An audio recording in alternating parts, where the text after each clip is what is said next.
La ilaha illallah.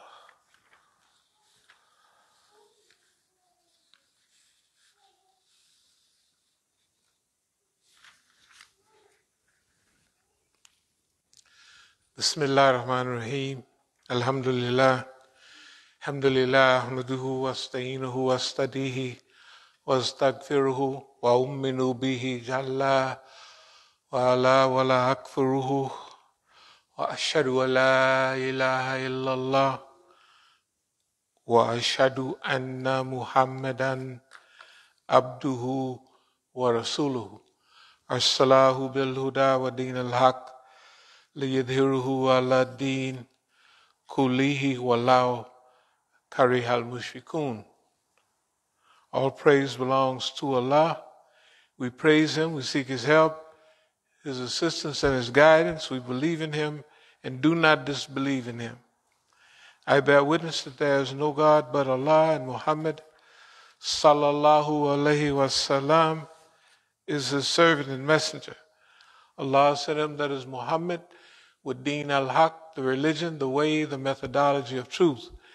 And this way of life known as Islam will rise to its proper position in this world, whether the mushriks like it or not.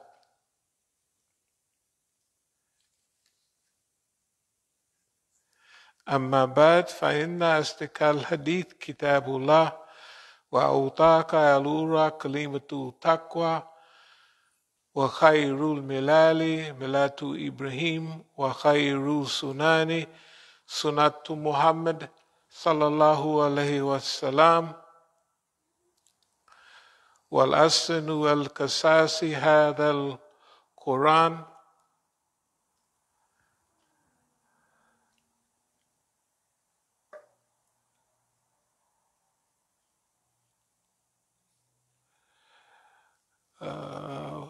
وأسفاء الموت قتل الشهداء وأما علامة دلالة بعد الهدى وخير الأعمال ما نفع وخير الهادي ما أتبع وشر الأمة أما الكلب. بسم الله الرحمن الرحيم. إن الله يحمر بالعدل والإحسان وإيتاء ذي القربى وينهى عن الفحشاء والمنكر والبغي يعظكم لعلكم تذكرون. Allah commands justice, the doing of good, and liberality to kith and kin. He forbids all shameful deeds and injustice and rebellion. He instructs you that you may receive admonition. فَمَنْ يُرِيدِ اللَّهُ أَنْ يَهْدِيَهُ يَشْرَحْ صَدْرَهُ لِلْإِسْلَامِ. Those whom Allah in His plan willeth to guide, He opens their breasts to Islam. يَا أَيُّهَا الَّذِينَ آمَنُوا اتَّقُوا اللَّهَ حَقَّ تُقَاتِهِ وَلَا تَمُوتُونَ إِلَّا وَأَنْتُمْ مُسْلِمُونَ. O you believe, fear Allah as He should be feared, and do not die except in the state of Islam.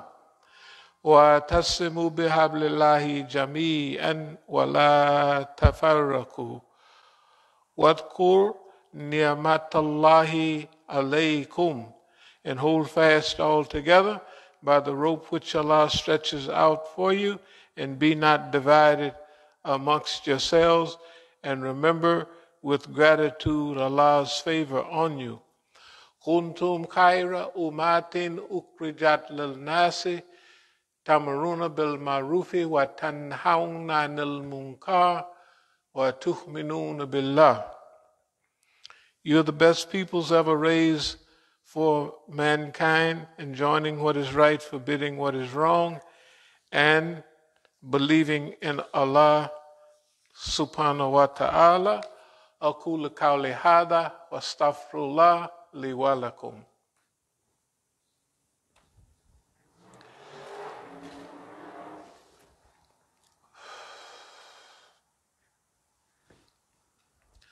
Bismillah ar-Rahman ar-Rahim.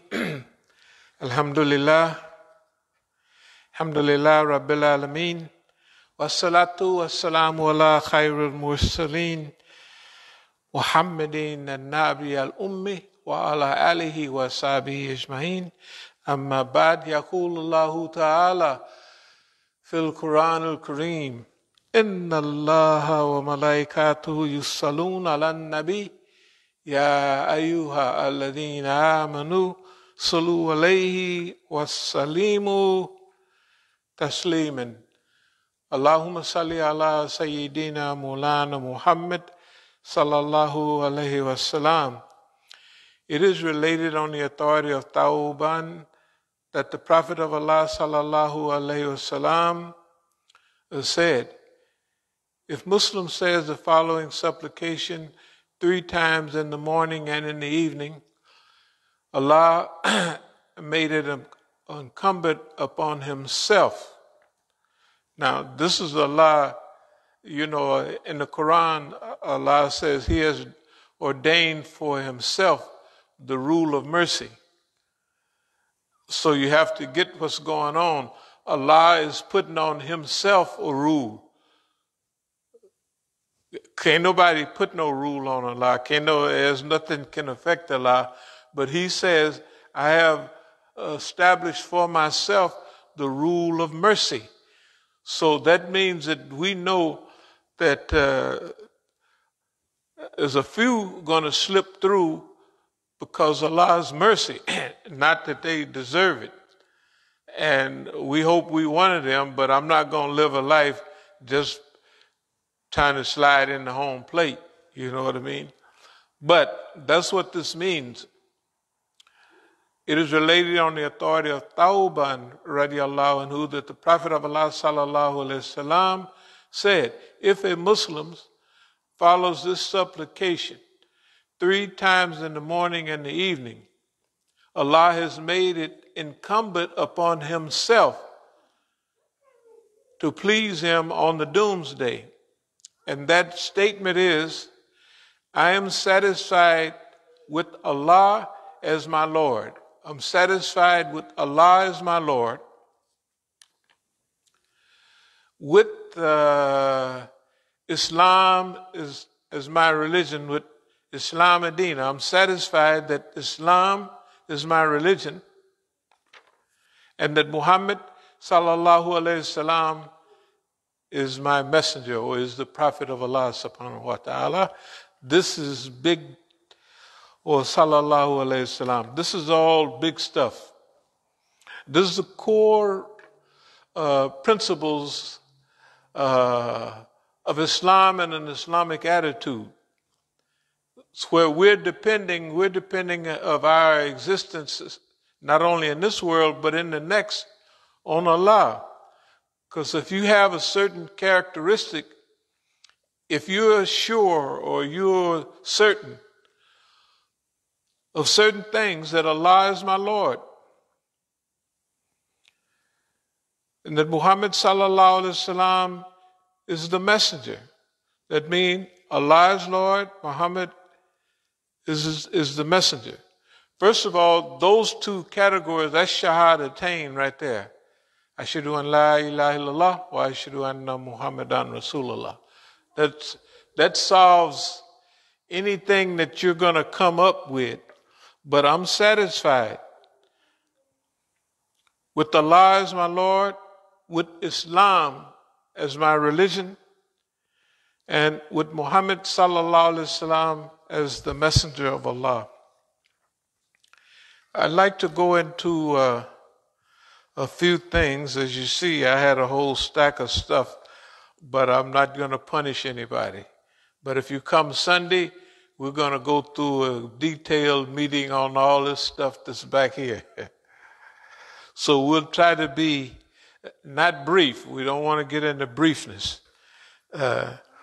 Because imagine that now, with all the stuff that's going on, happening to the Muslims and around the Muslims want to come to a Jum'ah to have a 20-minute session. That's what they want, because most of the Jum'ah are 20 minutes, no longer than half an hour.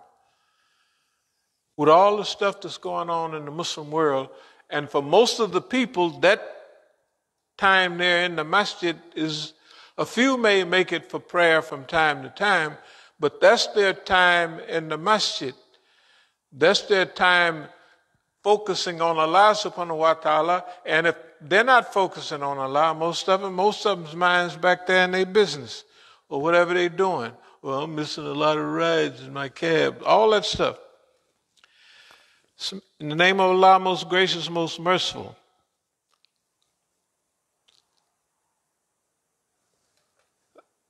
Thus will be said, taste ye then the punishment. No, excuse me. O you believe, when you meet the unbelievers in hostile array, never turn your backs on them. If any do turn their back to them on such a day, unless it be a strategy of war or a retreat to a troop of his own, he draws on himself the wrath of Allah, and his abode is the hellfire, and it is indeed a evil refuge. Stratagem of war. One of the biggest strategies is to be fighting the enemy and have him underestimate you. The bigger the underestimation, the more he's going to be asleep. So if you deal with an enemy and you've had time to condition that enemy to have a certain picture, a certain view of you, a certain idea about your limit and your capacities, technically you got a big advantage over your enemy. You can do a whole lot of things and he won't even see, especially if you have a program designed to where it's very close, your behavior is very close to his picture of you. Maybe 5, at most 10% different. So when he look at you, when he look at your behavior, it's a reflection of what he thinks about you, his picture of you, right? So all you got to do if you want to, this thing about strategy is what we want to talk about a little bit today, about stratagem of war. If you got the right strategy based on the picture that you have given of yourself to your enemy, hey, you might be here. Let me talk about strategy just a minute. From one of our articles a long time ago, back in 2007. There's nothing more difficult to carry out, nor more doubtful of success, nor more dangerous to handle than to initiate a new order of things. Despite this fact, Islamic workers must dream big and see opportunities where others see failures. It seems that for the person who does not daily dream a while, their star grows dark. That star by which all of our work and everyday existence is guided. So this is from the introduction on strategy. Later on, it says in applied strategy. Strategy deals with the unpredictable, yet it tries to predict the precise way in which many forces could interact with each other, be distorted by nature and human or environmental circumstances, yet remain predictable to the trained strategist. What they're saying clearly is all the forces that are acting around us, right?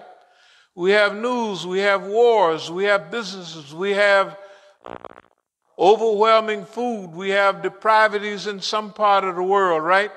We have racial issues, psychological issues, social issues, wife issues, children issues, right? We have all of those things going on, and we have these brutes around the world. And we want to name the main brute in the world today is the Zionist. For us, the old FBI and all of those people, but they are not the main enemy now. Why they're not the main enemy? Because they are controlled and led by the Zionist entity. That means the United States of America is not controlled or managed by the FBI like it was back in the 20s and 30s and 40s. The FBI is now subservient, like the Congress, right? Like the media. All of those are subservient to Zionism. In other words, there's an alien force that is controlling the lives of the Muslims and of humanity today. Strategy deals with unpredictable, yet it tries to predict the precise way in which many forces could interact with each other, be distorted by nature and human or environmental circumstances, yet remain predictable. That means out of all this stuff going on, now y'all done heard a lot of the stuff that we forecasted on. You know, this is going to be this kind of action in this region. You know, it's going to go through 5 certain stages. All of that stuff, that's looking at that part of the world and trying to predict with what's going on over there, with the forces that are interacting with them, some having power and authority, right? Some not having power or authority, but how to weigh and measure and predict the behavior of that situation, those people, from the distance that we are here. Well, you've all heard it before, and our predictions is unbelievable. I'm just telling you today because we have to, I want us to get used to someone that's like us, that looks like you, right? That you don't see on TV every day and don't have a badge about general in the army or great strategist or university, PhD. We want you to be able to look at somebody from amongst yourself. Take their record, add it up, right? Weigh it and measure it. And see, and then come up with a reasonable conclusion that how often have they been predictable? I mean, how often have their predictions been successful? Right? How often or how long have they held on to a certain rope, going in a certain record? What did they have to do to go through all of that? Right? We have to look at that. That's what we want you to think about today as we talk about strategy, because, as I said, all those things working against you are unpredictable. How are you going to, if just one thing happened, okay, you're going to come up with some prediction of that 1 or 2 things happening. But what about when the whole world is revolving as it is, right?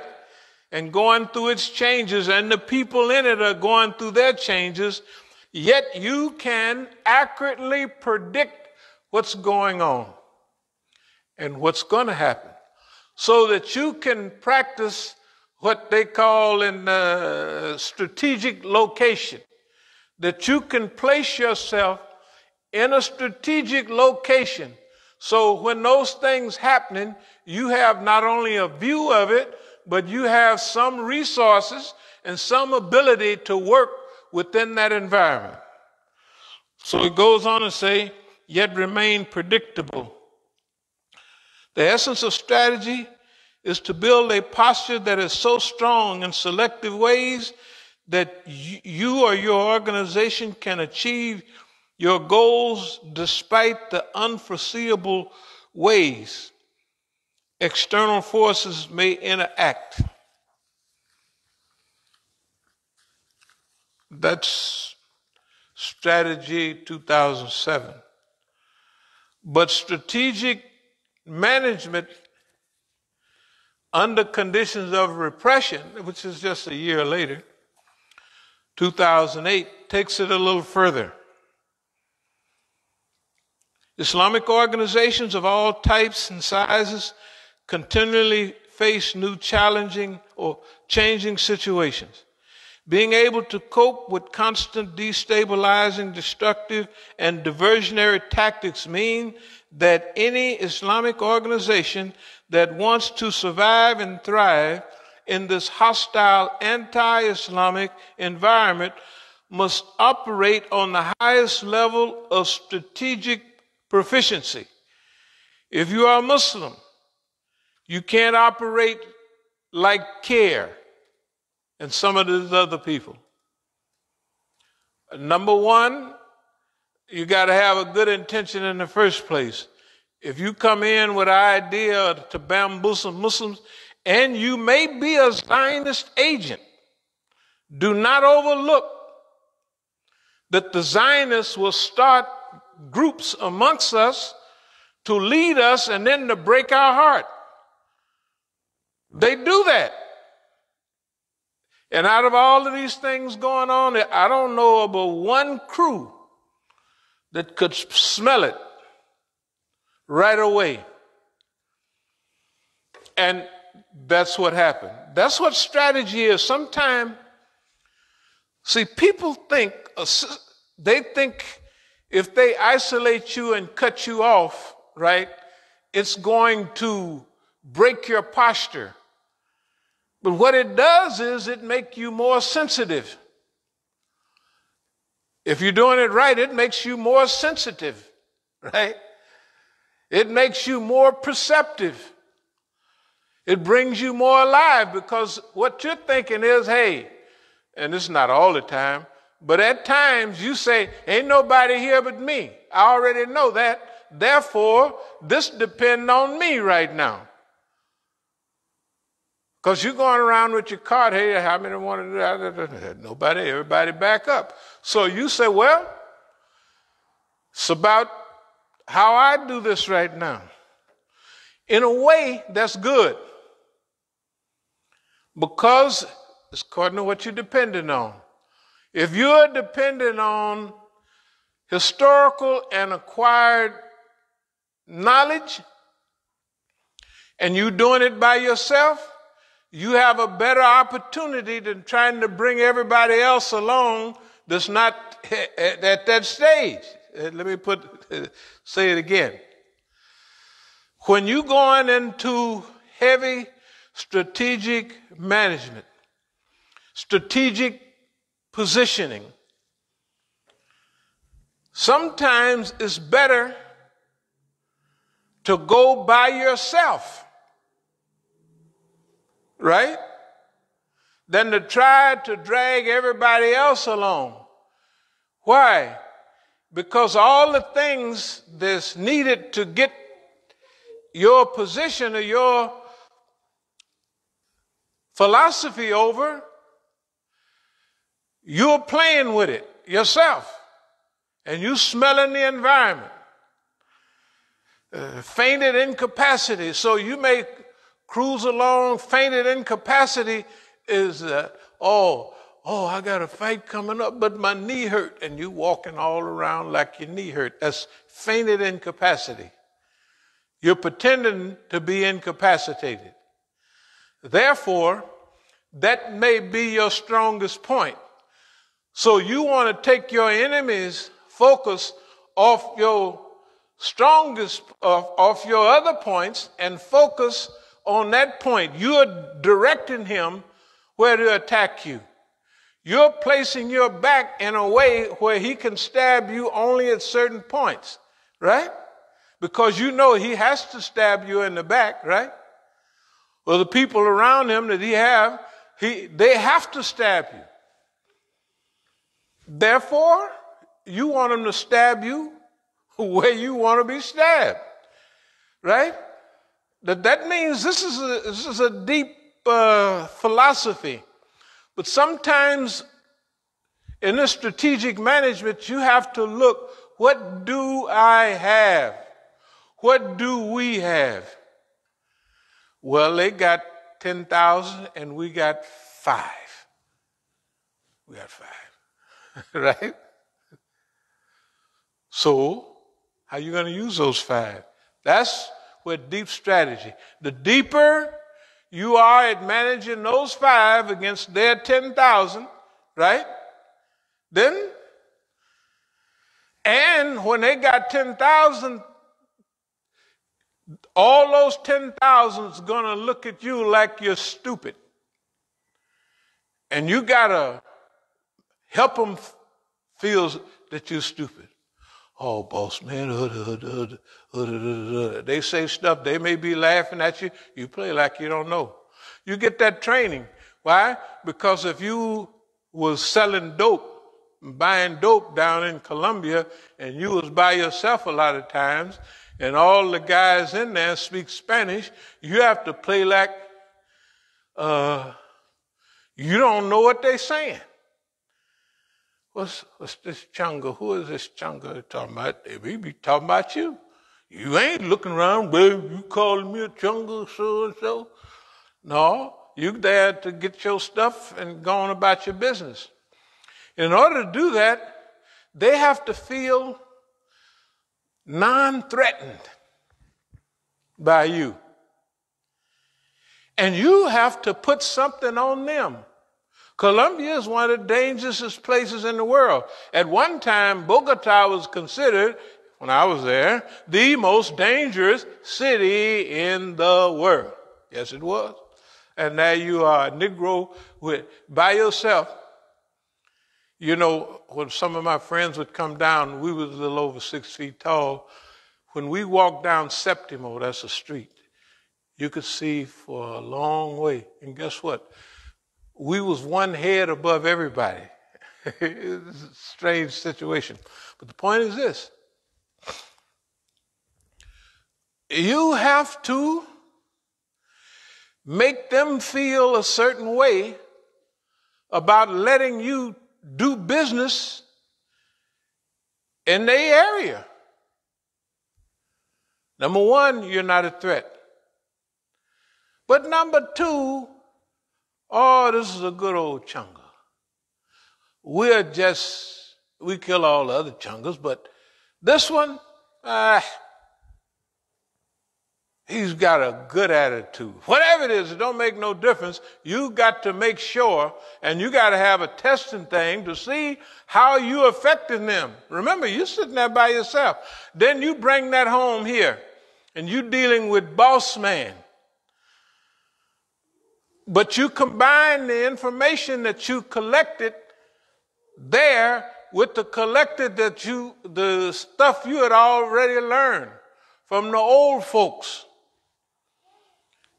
In order for them to get by, like my father, he was born in 1910, in order for he was born, 1900. I said 1910 because that's when Jack Johnson fought for the championship, right? And all of them, see, you could tell the generations, the people that was down with Jack Johnson, they was born in the late 1800s and early 1900s. People was down with Joe Louis, could be them too, but Joe Louis was in the 30s and 40s. And the poor guy came back in 1951 and got knocked out. He had a bald spot on you remember the fight, 1951, Marciano? You could see the camera was on the top of his head. He was bald-headed. Still fight, and had to go back to fight because he gave all his money to the government during the war and went all around the United States recruiting Negroes to go to war for boss man, and they still charged him for his taxes. Now that's a pretty good boss man, huh? You know who had to help him out of that situation? The mafia gave him a job as a greeter. You know, like when you go into some of these stores, they got greeters now. what's the big old store? They have people come in. We go through it all the way. What's the name of that store where they have people meet you when you come in? It's a big old department store where there's a lot of cheap stuff. Walmart. That's Walmart. You know where they got that? They got that from Joe Louis. The mafia gave him a job. I don't know, maybe y'all a little young for that, but Joe Louis was standing there with a cowboy hat on in Las Vegas and greet everybody. And he's all the people that go gamble. He's their champion. Because Joe Louis was not only the Negroes' champion, Joe Louis was the champion of the world. Boy, everybody liked Joe. Because after Jack Johnson, they taught Joe, you can't shake white women's hand. You can't smile at them. All you do is yes, ma'am, and no, ma'am. And that's what Joe did. Why? Because Jack was running around knocking white women over and driving up down the street with them. They were so mad at that, they passed a law against that. Anyway, let me get back to strategic management under conditions of repression. What I'm trying to say to you is that no matter what obstacles you face, no matter what challenges you deal with, if you have faith and trust in Allah subhanahu wa ta'ala, Allah will give you the ability, right, to deal with those realities and deal with them where it's not oppressive to you. It's oppressive to other people, but it's not oppressive to you, right? So again, strategic management under conditions of repression. Now, this is old stuff. All of our new writings will be based on acquired knowledge, information, and the information and learning that we have picked up during that period, during this last 10-year period. We haven't did no writing, but we done gained a lot of stuff. This was a period of implementation, trial and error, and study also. Definition. The term strategy has been defined in a variety of ways. Past description includes strategy as integrated decisions, actions, or plans designed to set and achieve organizational goals. We define strategy as a goal-directed decision and actions by which capabilities and resources of the Islamic movement are matched with opportunities and threats in its environment. And it goes on, it has some of the strategic or very important parts of strategies. Now, this means that you're kind of goal-directed. Goal-directed means that, well, let's just read a little something about goal-directed or planning. In a simplistic sense, a plan is anything that involves selecting in the present a course of action for the future. Planning. Planning is like having a window. You're looking out a window and you can see where you want to go, right? And it's a window to the future. So it's anything that selects today a place or condition you want to attain. A football team plans for the season by observing how opposing teams play and then mapping out strategies and specific plays. During a game, the quarterback or coach plans the next play. The choice of plays depends on the field, the score, the time left in the game, and many other variables, right? If this is the last 2 or 3 plays, we got it. ain't no sense of running all up. Just throw the ball and hope somebody catch it. Well, of course, it's a little better than that, right? Where are we now?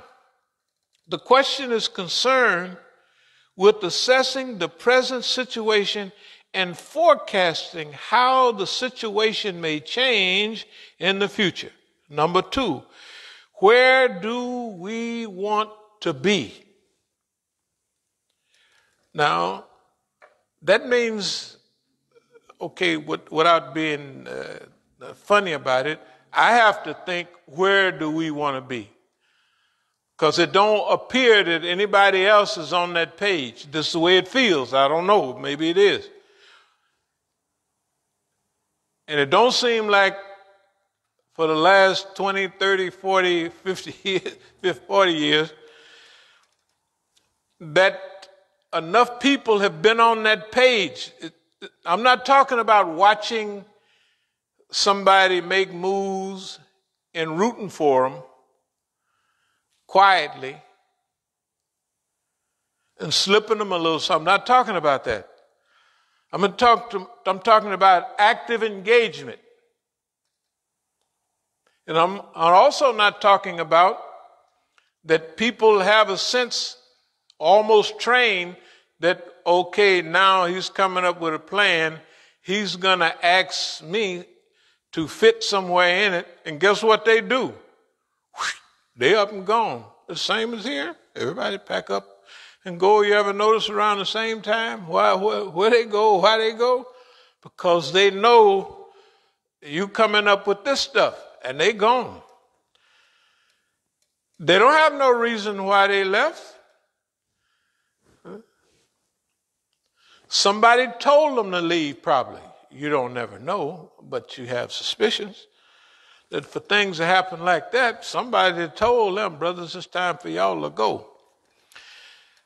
Answer to this question involves determining the desired objectives in terms of present and future. What is the difference between where we are now and where we want to be? Where we are now and where we want to be, and how to get there from here. Now, I'm going to go back to this strategy, and then I'll wrap up. That's why I put the stuff down. I said, I'm not going to talk for 3 hours because people don't, well, we'll do that Sunday, and we just do what we can. We don't want it ever to feel like they're in a penitentiary or nothing. Oh, you believe when you meet a force, or when you meet the unbelievers in hostile array, when you meet the forces, when you meet the FBI, when you meet the Zionists, right? When you meet the Saudis, all the forces is working together to destroy Islam.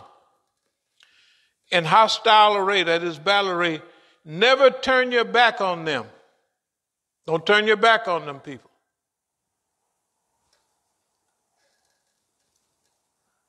What?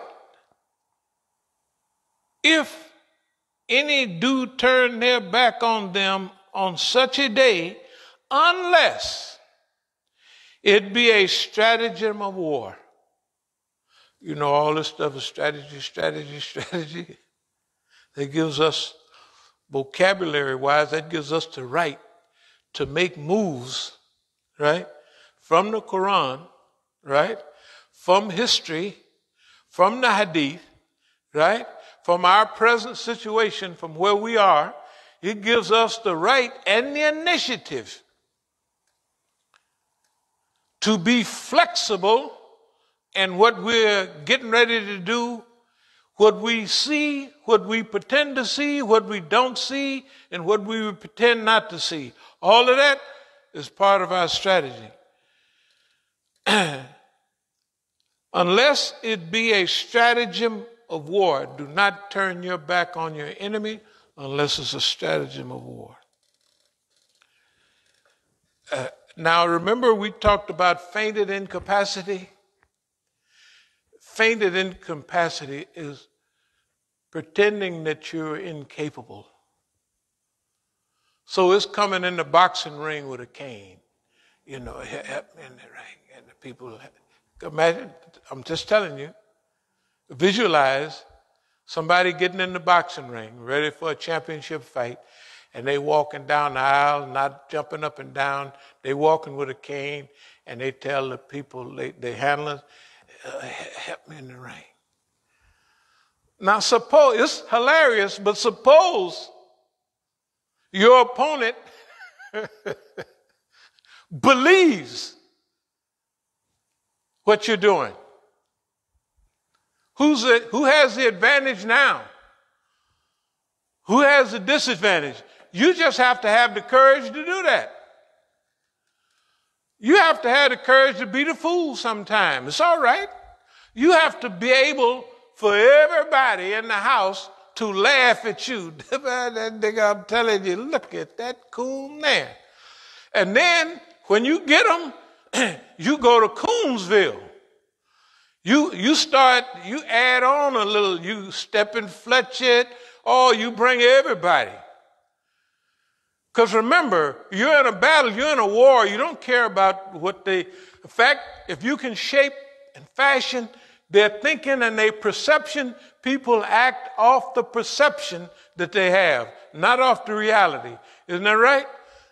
If they think Muslims are dangerous and killers, they can get any law passed in Congress, right? And the Muslims are helpless, hopeless, and ain't gonna hurt nobody. Isn't that right? We already know that.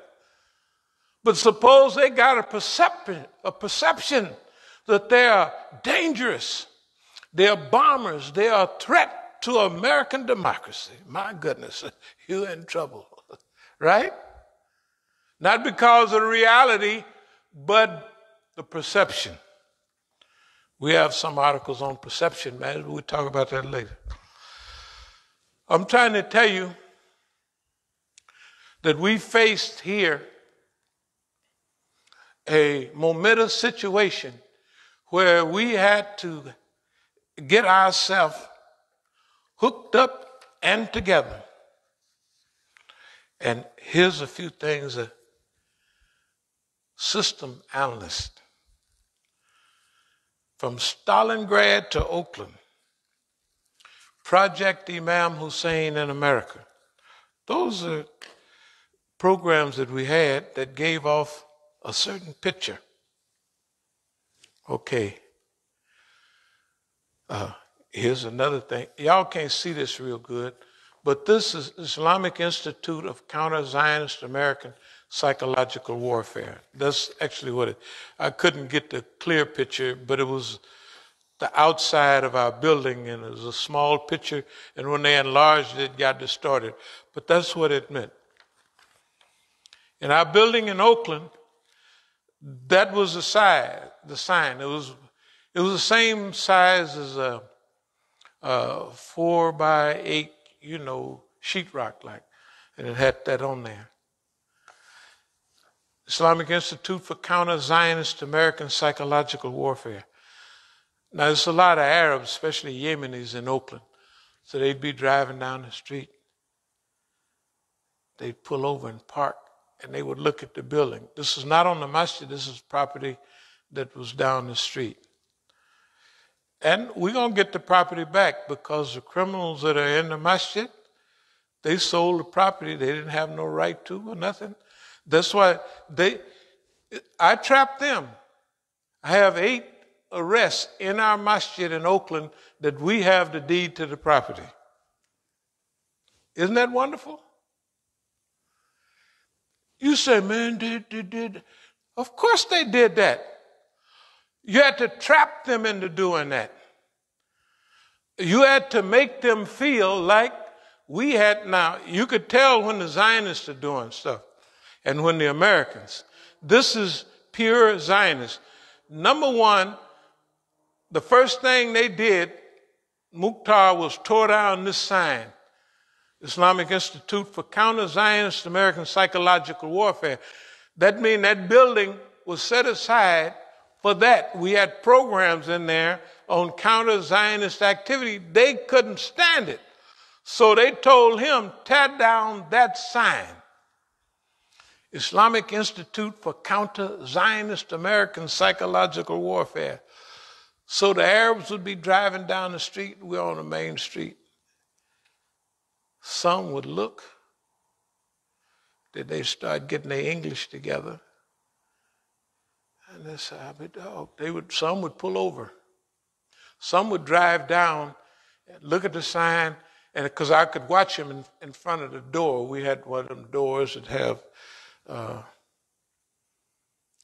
it's black, but it's got holes in it. You know, one of them little gates that you have, you can open it, air come in, all that. So anyway, they would go and drive for a little ways and then turn around because that sign would hit them. Good God Almighty. And they're from Yemen, mostly, and then all the other Arabs there, and all the other Indo-Pakistanis, everybody drive by, they would stop. Look at that. Say, man, what does that mean? They wouldn't come in.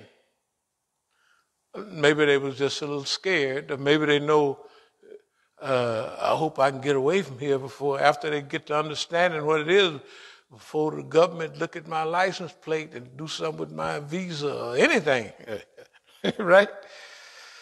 Because see, you have to be satisfied to make the right moves with Allah being God. And Islam is your religion. And Muhammad is the messenger, right? If you're not satisfied, just because you say you do, don't mean, if you're that, then there are certain categories of behavior that follow that you have to do. Okay. And they would look at that, they said, boy, what does that mean? Now, I'm going to read a couple of more of these and I'm going to call it a day. Victory of Islam over the Shah, victory of Masjid al-Islam over the combined forces of American Zionism. This is 6-7 years ago.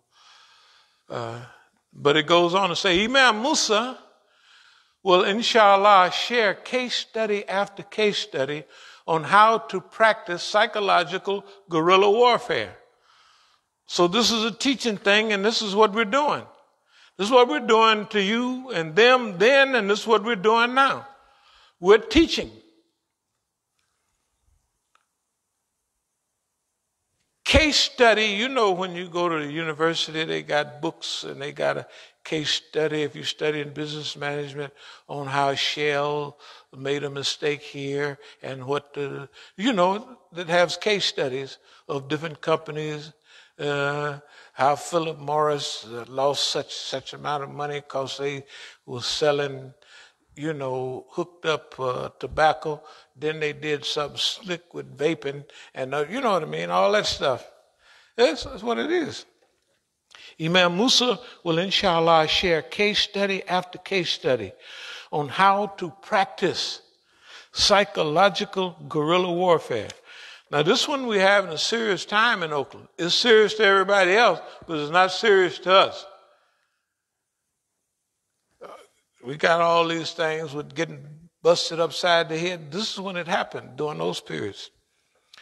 The College of Strategic and Islamic Studies will give hands-on experience on how to make U.S. agents and collaborators expose themselves. Abdul Malik Ali,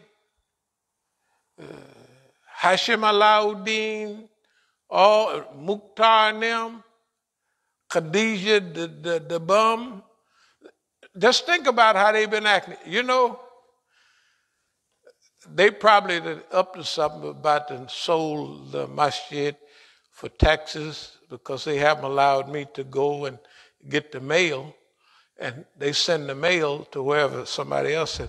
And then don't worry. Do not worry about a thing. We'll get all that back. The property down the street where the sign was, that was 16,000 square feet. of property.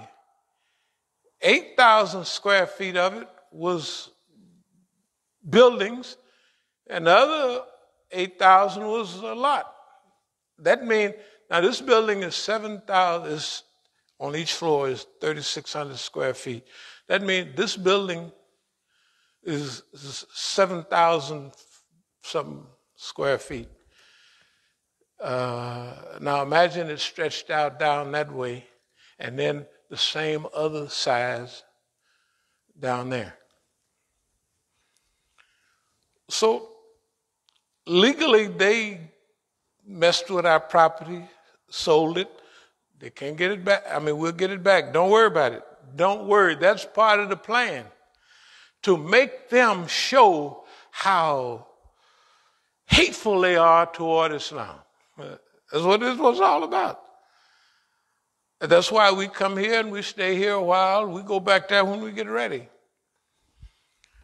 Why? We had looked at the whole, and I moved toward a close, we looked at the whole movement from way back. And the picture did not look good. When we went overseas in 71, the movement was technically already over. So the money we gave to the movement was sent with them moving around the rest of Africa, Black Africa. And then the others was cleaving them later on, just came back here and turned themselves in.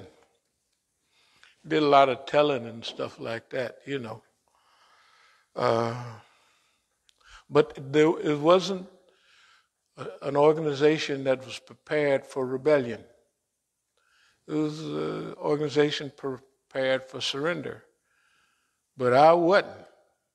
So I went on over to South America. Well, I spent a little time up there in Europe or whatever, just messing around, getting a breather, and then went back to work. So in a strategy, you have to look at where you are, where they are, and all the streams that are flowing into that river called life that you are involved in, right? What I'm trying to tell you is that we looked at this, and we've been dealing with it for over 41, 42 years, specifically this part. And we don't have a scratch on us. Not a single scratch. When I say not a scratch, the United States government can run a nigger crazy in 2 weeks or 2 years. But if he's hooked up in their system and they give him enough cases, they run him around in circles, the Negro, the white folks go crazy in less than that. You can run them crazy in a week. Or if it take 2 months to run us crazy, it'd take a month to run them. Generally, that's just the way it is. We used to take it more, even in the criminal world. You know, the white boys crack way before, and the bigger white person you are, the faster you crack. You know, like if you're big in the system, right? You crack right away.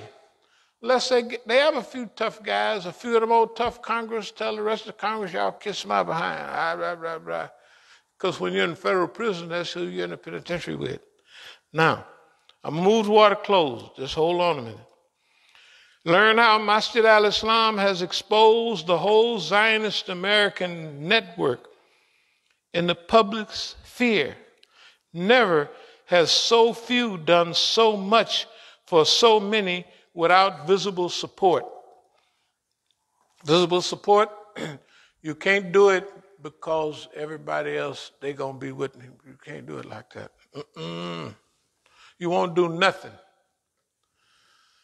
You do what's right because it's right. If they want to ride with you, that's fine. If you want to help, that's fine.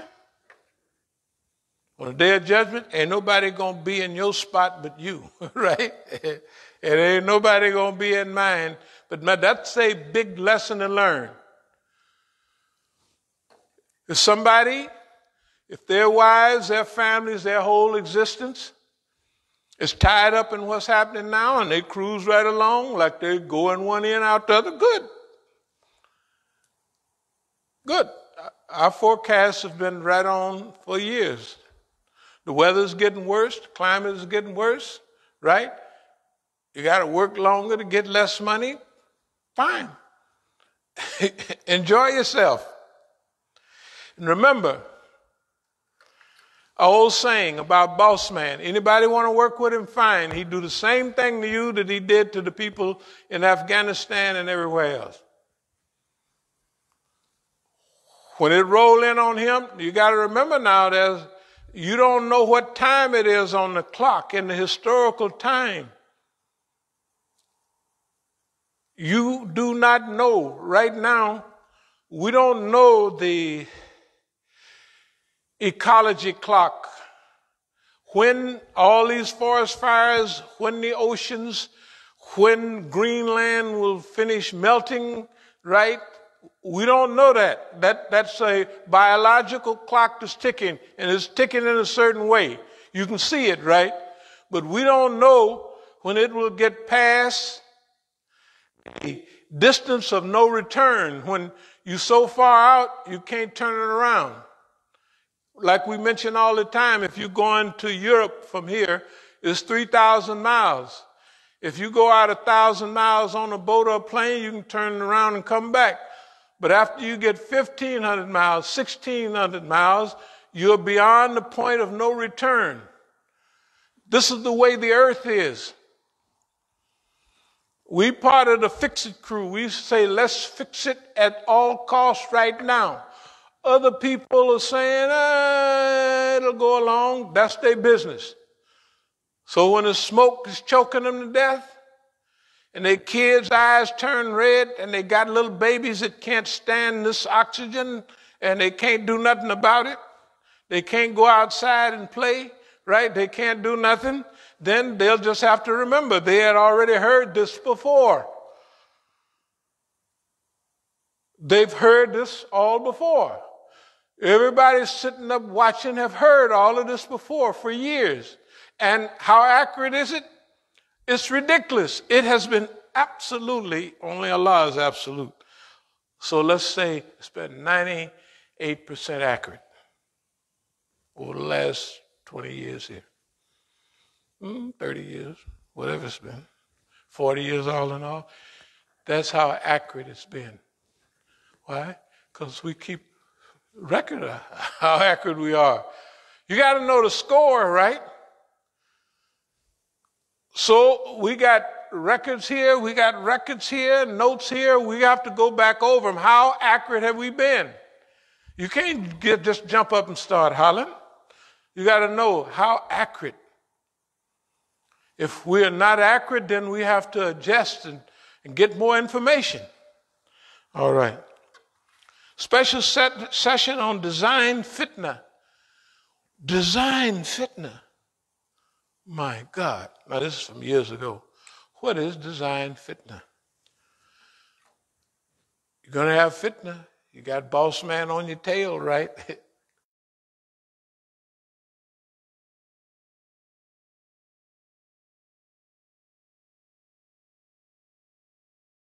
I know this is an old lecture, but you don't think it's possible? It is possible. Why you don't think it's possible? Because you're not using your brain. That's all. You're not using your heart. You're taking things as they are. It's been like this, it's going to be like that. Anybody get out of line, they're a goner. What most people say, right? Now, who looks more like the goner? Me, us, or boss man? Who looks like the damn fool today? Who's the fool? Huh? One more time. Who's the damn fool? Me? Saying all this stuff? How accurate am I? How accurate is boss man? How accurate is boss man? When has he said anything correct in the last zillion years? Right? Boss man getting the historical foot up his behind. He get like the people busted me in the head. The history is busting boss man in the head and kicking him in the behind. and he don't know what to do, he has no answer. But salvation, La ilaha illallah Muhammadan Rasulullah, is the only thing that would save him. Let me speed up. I don't want to deal with our situation.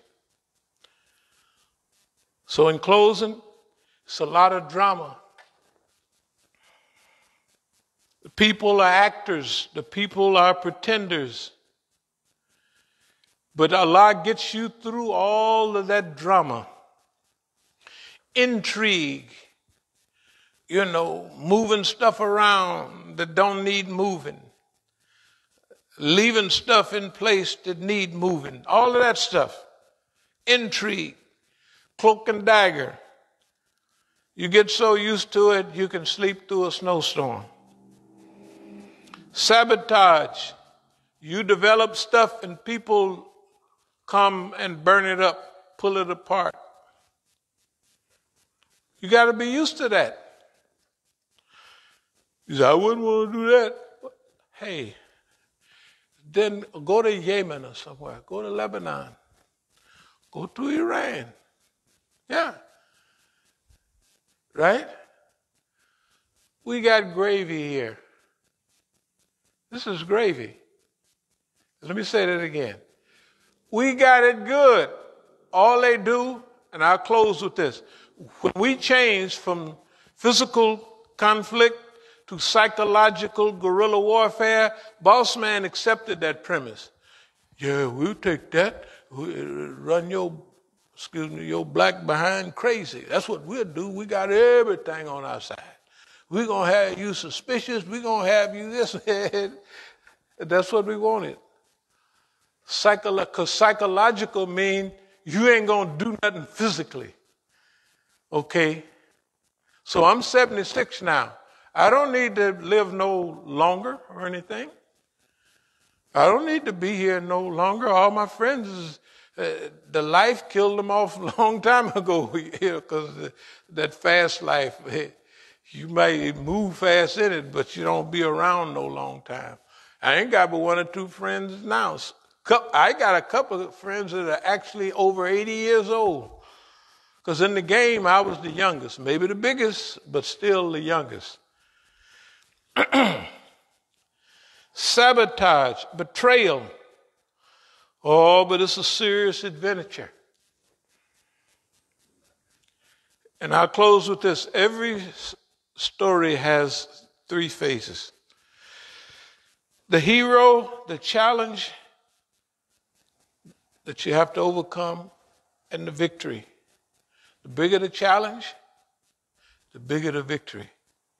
The bigger the obstacle that they have to get over, the bigger and more prepared and more organized that person or those people have to be. And then you get things like stamina, endurance, duro, Spanish, hard, endurance, the ability to last a long time. I didn't show you all these things when I used to run, but it was a long way, with sweat gear on and everything. It just psychologically trains you for endurance. So when we finished running, I would lean over and pull up my thing like this of plastic, and I would pour out at least a quart of water every time I ran. Because the less I was going to run was 6 miles, 8 miles, 12 miles. It's all wrote down, you can see it. With extra plastic and coats and all that stuff on. Why? So it makes you have more endurance. It makes you sweat more. It makes you feel more oppressed. Right? Yeah. So you take oppression as normal. You train for it. The last thing I like to say, dear believers, if Allah got you scheduled for a fight, He's going to put you through the training mechanism for the fight. Allah not going to put you in a fight and your tongue is hanging all out and I didn't know it was going to go on this long. Right? Allah know what fight you're going to be in. Allah know the level of faith you have. Allah know how to infuse you with everything you need to do to deal with what you deal with. And suppose you're a nice, easygoing guy, right? Guess what Allah will do for you, if that's the way you are? He'll make it fun for you.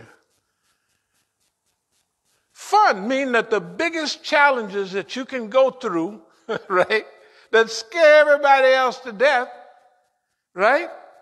Allah will make that fun for you. Fun, F-U-N, fun.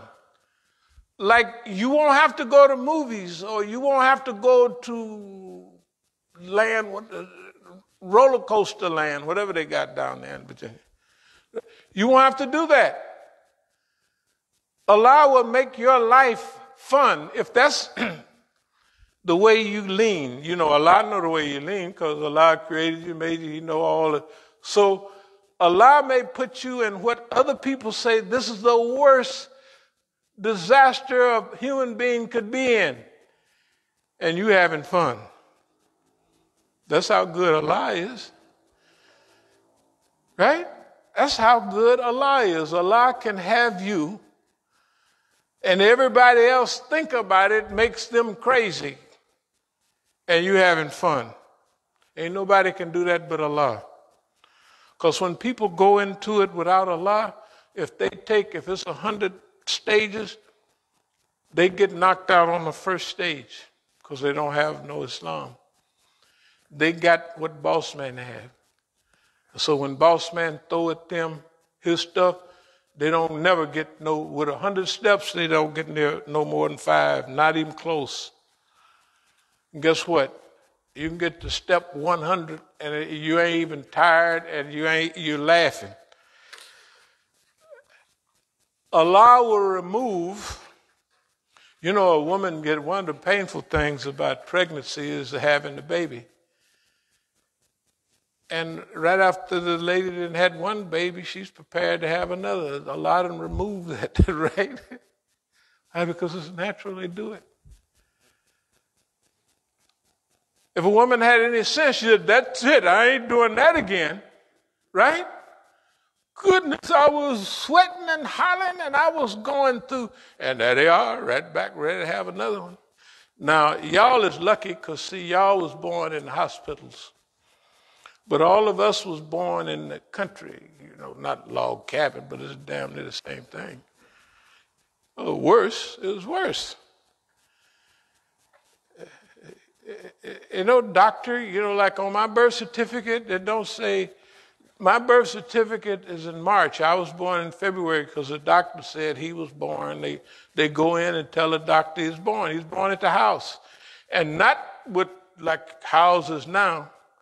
Y'all done seen the movies where you got lanterns and pumps and hygiene? What hygiene? What are you talking about? Hygiene. You mean germs and stuff like that? Right? Look, hey, the people that was born like that is so tough they don't even know it.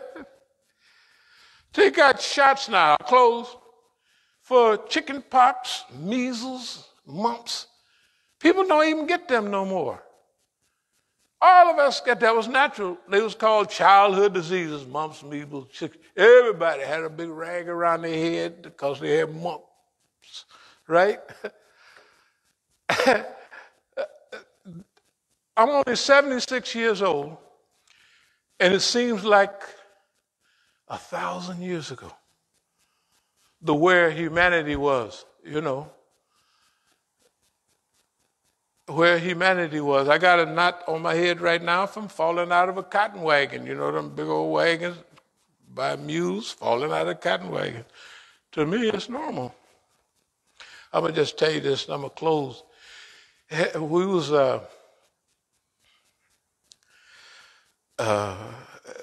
my oldest brother passed away, and so my sister, who was 10 years older than me, she was telling how my oldest brother used to do with him and had him hanging on railroad tracks and stuff like that.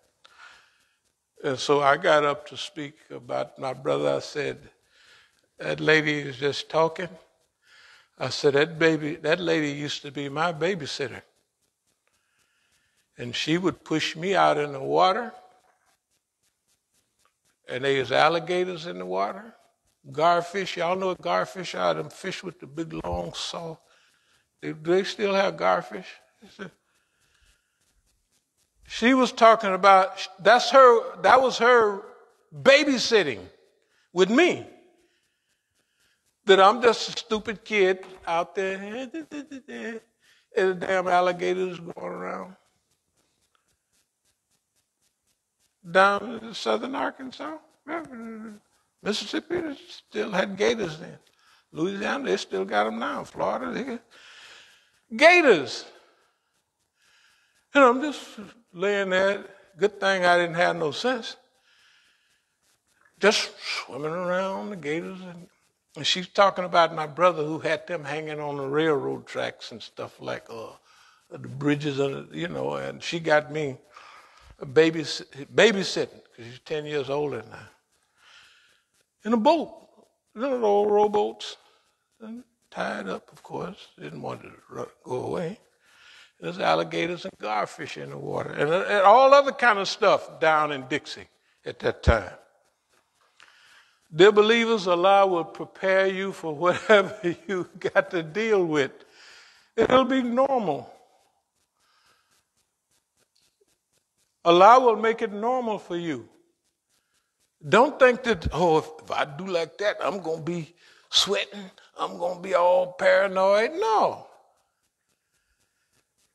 Okay, if we want to change the world, dear believers, we got to get busy. It ain't going to be much longer. I mean, it don't seem like it's going to be much longer. Let's say we're running out of time. Now, so I'm already old. I ain't trying to be here forever. You the ones that's young. Your kids are young. Everybody's young. Right? So if you don't want to help, just sign up on the Titanic, the USS Titanic, and get yourself a nice spot. Just get a nice spot. I mean, it seems like that's what's going to happen, right? There's no turnaround unless we do something. And I'll close with this really this time. Boss man is on a suicide mission. Don't let him take you with him. Don't let him take your children and your wives and your families and the rest of dumb America. Americans are nice. They're just dumb. Right? You have to be realistic. Because they've been fed dumb food, the dumb media, right? The dumb educational system. They've been made dumb. Technically, they are not responsible. Well, in a way they are. But because the Zionist media, the Zionist education, and the Zionist police system have made the people dumb. So we're asking you, let's set dumbness aside and get a little busy. You'll like it. It'll scare you at first, probably scare you to death. Getting involved, you'll think how bad boss man is. Boss man's a damn fool. He's a fool. And if you follow a fool, then just imagine what that is. Oh Allah, we seek thy refuge from anxiety and grief. We seek thy refuge from lack of strength and laziness. We seek thy refuge from cowardice and niggardliness. We seek thy refuge from being overpowered by debt and the oppression of men. O Allah, suffice us what is lawful, keep from us what is prohibited. With thy grace, make us free from want of what is besides thee. Ameen. Iqamat as-salat.